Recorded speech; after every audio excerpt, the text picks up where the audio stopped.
I'm David Gregory with our Meet the Press Take Two Web Extra. We're joined again by Republican Congressman Schock. He is from Illinois, and you are also the youngest member of Congress.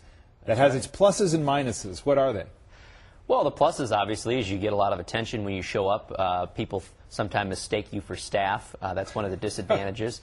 And I think sometimes you have to work a little bit harder than the rest just to show that you're as good, if not better, than them on certain issues. So I'm excited to be here. It's an honor to serve, I think, at any age in your life, but particularly coming here at 27 years old at a historic time in our country.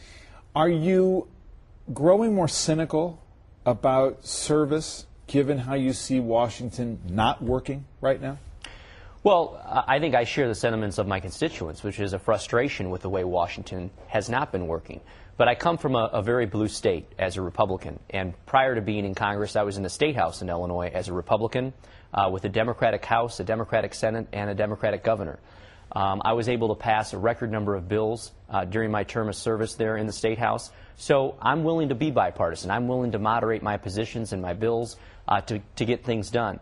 And I think to the degree that the President and the administration is willing to meet me and my party halfway, I'll be the first to step up to vote for some of these bipartisan bills. What is it that the President's talked about or that he advocates that you as a congressman representing Peoria say, that's something that's a good idea? Well, I think now that he's focused on the economy, he's getting it. That's what the American people have wanted us to be focused on all year, despite, you know, his march towards cap and trade and the stimulus and the health care bill. They've been worried about the economy. So to the degree we can agree that that ought to be the issue, then we can sit down and actually start with that blank piece of paper and say, all right, what tax cuts are you willing to support? What kind of infrastructure spending are Republicans willing to support? And try and come up with a melded compromise bill. Would you vote for the jobs bill that's now, I mean, there's a House version, but the one that's now coursing through the Senate? Well, the one that just got thrown in the can by Harry Reid, I had some concerns with, simply because it was a $100 billion spending bill, very similar to the $787 billion stimulus bill that hasn't worked to lower unemployment. When you think longer term about politics, what would you like to do? You know what? In my very short life, I've had more experiences than I think many do in a lifetime, and I feel very grateful for that opportunity. I come from a family that has no heritage of politicians, and no one's run for office, and my background's in finance. It's not in political science. So I'm an entrepreneur, a small business guy at heart, and doors of opportunity have presented themselves from my first run for a school board at the age of 19 to then the State House, and then when my congressman last year announced he was retiring, I knew this was my opportunity to run. But in politics, you never know who's going to die, you never know who's going to retire, or in the state of Illinois, you never know who's going to get indicted. Who's the leader of the Republican Party right now? You know, many people like to ask that question, and I think we do our party a disservice if we try to anoint one person. The fact of the matter is, when you have a candidate for president or you have the Oval Office, he or she is your ex officio leader of the party. But we are all to be missionaries for the cause.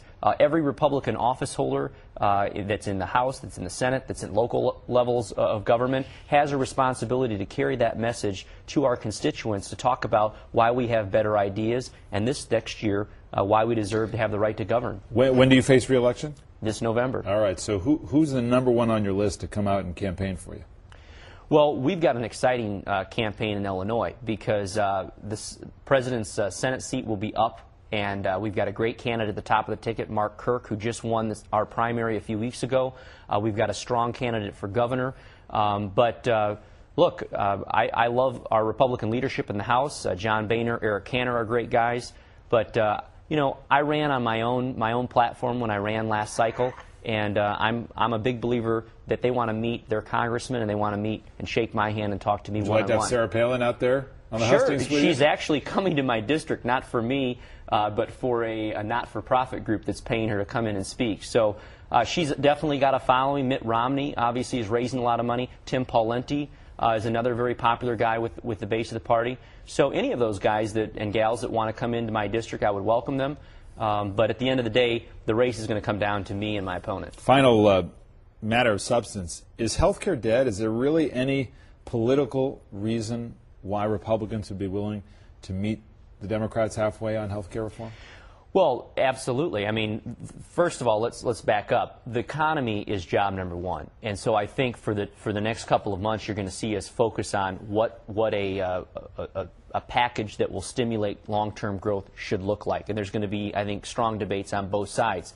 If we finish that in enough time before the next election, I think you'll see the president try and engage us, as he's talked about, in getting us to coming to the middle to come up with a bipartisan bill. The problem has been, David, is that his rhetoric hasn't matched the reality. He's talked about wanting our ideas, wanting us to come to the table. All the while, he's made comments like, "We've won, you lost." All the while, Speaker Pelosi says, "We have the votes," before she's even talked to the Republicans. So you have to be truly genuine to want a bipartisan bill and be willing to give and take some.